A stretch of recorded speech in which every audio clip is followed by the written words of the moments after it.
తెలంగాణలో సభా సమరానికి అసెంబ్లీ వేదిక కానుంది. ఇవాల్టి నుంచి తెలంగాణ అసెంబ్లీ బడ్జెట్ సమావేశాలు ప్రారంభం కానున్నాయి.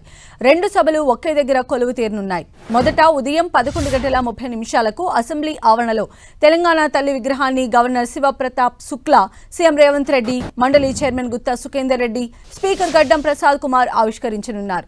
అనంతరం ఉదయం 11:45 ఉభయ సభలను ఉద్దేశించి కొత్త గవర్నర్ శివప్రతాప్ శుక్లా ప్రసంగించనున్నారు.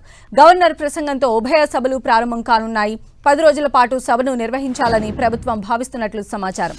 గవర్నర్ ప్రసంగం తర్వాత బీఏసీ సమావేశంలో సభ ఎన్ని రోజులు నిర్వహించాలి అనే అంశంపై చర్చించి నిర్ణయం తీసుకుంటారు. రేపు ఎల్లుండి గవర్నర్ ప్రసంగానికి ధన్యవాదాల తీర్మానంపై చర్చ జరగనుంది.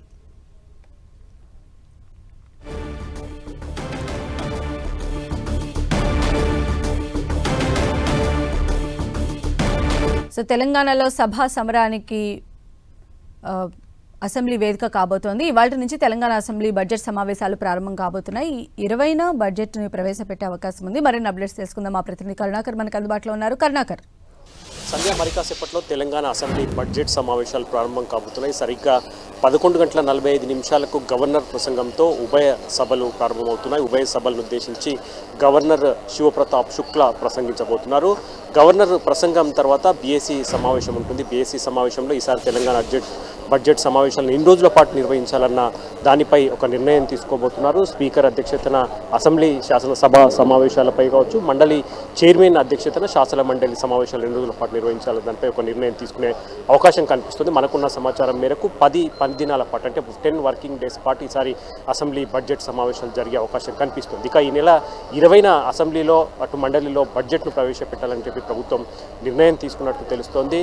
తర్వాత ఉగాది రోజు సెలవు వస్తుంది, తర్వాత 21 కూడా సెలవు వస్తుంది. కాబట్టి ఈ 2 రోజుల పాటు, అంటే ఈరోజు అసెంబ్లీ సమావేశాలు గవర్నర్ ప్రసంగం తర్వాత వాయిదా పడ్డ తర్వాత 17, 18 రేపు ఎల్లుండి గవర్నర్ ప్రసంగానికి ధన్యవాదాల తీర్మానంపై చర్చ జరగబోతున్న పరిస్థితిని మనం చూస్తున్నాం. ఈసారి అసెంబ్లీ సమావేశాలు చాలా వేడిగా జరిగే అవకాశం కనిపిస్తుంది. ఎందుకంటే చాలా అంశాలపై ప్రభుత్వాన్ని నిలదీసేందుకు, ప్రభుత్వాన్ని ఎండగట్టేందుకు ప్రతిపక్షాలు అయిన బీఆర్ఎస్ కావచ్చు, బీజేపీ పార్టీ పూర్తి స్థాయిలో సన్నద్ధమైన పరిస్థితిని మనం చూస్తున్నాం. అందులో ప్రధానంగా హైడ్రా కావచ్చు, మూసీ పునరుద్ధరణ ప్రాజెక్టుపైనే ప్రతిపక్షాలు పెద్ద ఎత్తున అభ్యంతరం వ్యక్తం చేస్తున్న పరిస్థితిని మనం చూస్తున్నాం. కాబట్టి మూసీ పునరుద్ధరణ కావచ్చు, హైడ్రా కావచ్చు, దాంతోపాటు ప్రభుత్వం ఎన్నికల సమయంలో కాంగ్రెస్ పార్టీ ఇచ్చిన 6 గ్యారంటీలు ఇతర హామీలపై పెద్ద ఎత్తున ఆరోపణలు, విమర్శలు వస్తున్నాయి, అమలు చేయట్లేదని చెప్పి ఈ ప్రతిపక్షాలన్నీ కూడా. కాబట్టి అసెంబ్లీ సమావేశాల్లో ఈ అంశాలన్నిటిపైన నిలదీసే అవకాశం కనిపిస్తోంది. ఇక బీఆర్ఎస్ పార్టీ 6 గ్యారంటీలకు సంబంధించి ప్రైవేట్ మెంబర్ బిల్లు పెట్టాలని చెప్పి ఇప్పటికే నిర్ణయం తీసుకుంది. 6 గ్యారంటీలకు పూర్తి స్థాయిలో చట్టబద్ధత కల్పించే విధంగా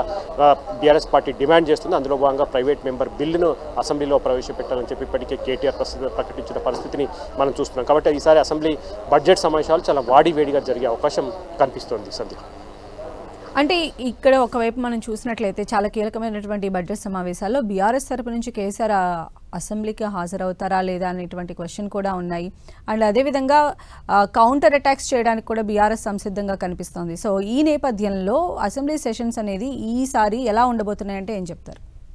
ఖచ్చితంగా ఈసారి అంటే బడ్జెట్ సమావేశాలకు బీఆర్ఎస్ అధినేత, ప్రధాన ప్రతిపక్ష నేత అయిన కేసీఆర్ హాజరవుతారా లేదన్న దానిపై ఒక సందిగ్ధం నెలకొంది. ఇప్పటివరకు అయితే బీఆర్ఎస్ పార్టీ నుంచి దానిపై క్లారిటీ లేదు. మనకున్న సమాచారం మేరకు ఈసారి బడ్జెట్ సమావేశాలకు కేసీఆర్ హాజరయ్యే అవకాశం కనిపించట్లేదు. ఎందుకంటే మనం చూసాం లాస్ట్ బడ్జెట్ సెషన్లో ఆయన గవర్నర్ ప్రసంగం రోజు మాత్రం అసెంబ్లీ సమావేశాలకు వచ్చి మరి వెంటనే వెళ్ళిపోయిన పరిస్థితిని మనం చూసాం. కానీ ఈరోజు గవర్నర్ ప్రసంగం ఉండబోతుంది. అయినప్పటికీ కేసీఆర్ వచ్చే అవకాశాలు మాత్రం ఏమాత్రం కనిపించట్లేదని చెప్పి బీఆర్ఎస్ పార్టీ వర్గాలు చెప్తున్న పరిస్థితిని మనం చూస్తున్నాం. దాంతోపాటు మరి కాసేపట్లో, అంటే గవర్నర్ ప్రసంగానికి ముందు, అసెంబ్లీ సమావేశాల ప్రారంభానికి ముందే అసెంబ్లీ ఆవరణలో ఏర్పాటు చేసిన తెలంగాణ తల్లి విగ్రహం ఏర్పాటు కూడా ప్రభుత్వం ఏర్పాటు చేసింది. గవర్నర్ కూడా ఈ కార్యక్రమంలో పాల్గొనబోతున్నారు. అయితే ఈ తెలంగాణ తల్లి విగ్రహావిష్కరణ కార్యక్రమాన్ని బీఆర్ఎస్ బైకాట్ చేసింది. ఈ కార్యక్రమానికి హాజరు కావద్దని చెప్పి బీఆర్ఎస్ పార్టీ నిర్ణయం తీసుకుంది. గతంలో ఉన్న తెలంగాణ విగ్రహ రూపాన్ని పూర్తి స్థాయిలో మార్చేశారు, తెలంగాణ తల్లి చేతిలో ఉన్న బతుకమ్మను మార్చేశారని చెప్పి పెద్ద ఎత్తున బీఆర్ఎస్ పార్టీ అభ్యంతరం వ్యక్తం చేస్తుంది. కాబట్టి ఈరోజు జరిగే తెలంగాణ విగ్రహావిష్కరణ కార్యక్రమానికి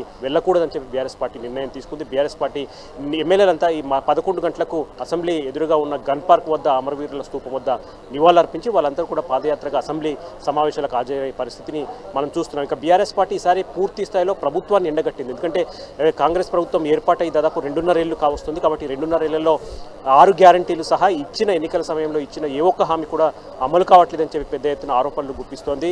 ఈ అంశాలన్నిటిపైన నిలదీసేందుకు బీఆర్ఎస్ పార్టీ సిద్ధమైంది. దాంతోపాటు మూసీ పైన ప్రభుత్వం ప్రభుత్వాన్ని పెద్ద ఎత్తున ప్రభుత్వ వైఖరిని ఎండగట్టేందుకు బీఆర్ఎస్ పార్టీ సమాయుత్తమైన పరిస్థితిని మనం చూస్తున్నాం. ఎందుకంటే మూసీ పునరుజ్జీవన ప్రాజెక్టులో భాగంగా ప్రభుత్వం పెద్ద ఎత్తున పేదవాళ్ళ ఇల్లు కూలగొడుతుందని చెప్పి బీఆర్ఎస్ పార్టీ ఆరోపిస్తుంది. అందులో ఫస్ట్ ఫేజ్ మూసీ పునరుద్ధరణలో భాగంగా 10,000కు పైగా ఇళ్లను కూల్చేస్తున్నారు, 3,200 ఎకరాలకు పైగా భూములను సేకరిస్తున్నారు. కాబట్టి ప్రభుత్వం రియల్ ఎస్టేట్ వ్యాపారం చేసేందుకు మూసీ ప్రాజెక్టును చేపట్టిందని చెప్పి ఆరోపిస్తున్న బీఆర్ఎస్ పార్టీ ఈ అంశంపై ప్రభుత్వాన్ని గట్టిగా నిలదీసేందుకు అసెంబ్లీ సమావేశాలను ఉపయోగించుకునే అవకాశం కనిపిస్తుంది. కాబట్టి మిగతా 6 గ్యారెంటీల అమలు, మిగతా హామీల అమలుపై కూడా పెద్ద ఎత్తున ప్రభుత్వాన్ని నిలదీసేందుకు బీఆర్ఎస్ పార్టీ అస్త్రశస్త్రాలు సిద్ధం చేసుకున్న పరిస్థితిని చూస్తున్నాం. సంధ్య. రైట్ కరుణాకర్.